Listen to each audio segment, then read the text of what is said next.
What is Christian leadership? Before we understand the definition, we must understand the background of Christian leadership. It differs from secular leadership in that the goal is one, salvation, two, spiritual growth in the life of the believer, and three, developing believers to be able to do the same. The specific definition of Christian leadership is that it is consistent engagement with followers through various methods to promote the gospel, equipping them to excel as leaders through the lens of Scripture and passing on what they have learned to their own followers. Biblical foundation that applies to this, Matthew 20:26 through 28. Shall not be so among you. Whoever will be great among you must be your servant, and whoever will be first among you must be your slave, even as the Son of Man came not to be served, but to serve, and give his life a ransom for many. Philippians 2:3 through 4. Do nothing from selfish ambition or conceit, but in humility count others more significant than yourselves. Let each of you look not only to his own interest, but also to the interest of others.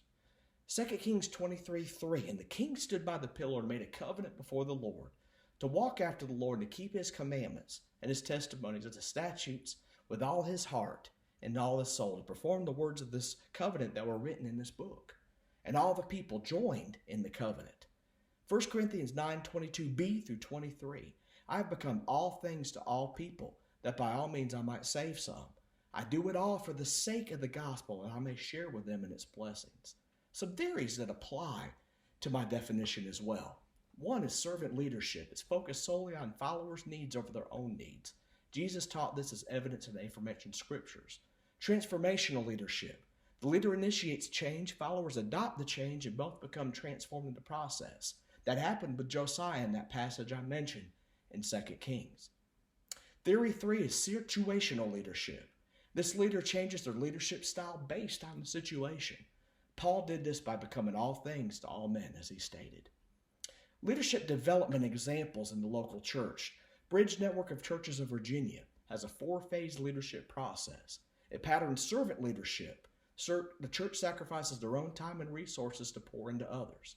Shared leadership is the second element, extensively equipping church members to lead small groups. It patterns transformational leadership. And the element 3 is the Leadership Apprentice program. It's out of a church near Chicago, Illinois. It's a 3-phase program that patterns Jesus' ministry and all 3 forms of leadership. This research shows that the 3 key aspects of Christian leadership are engagement, equipping, and passing it on. It's clear that this is what each of us should be doing as Christian leaders.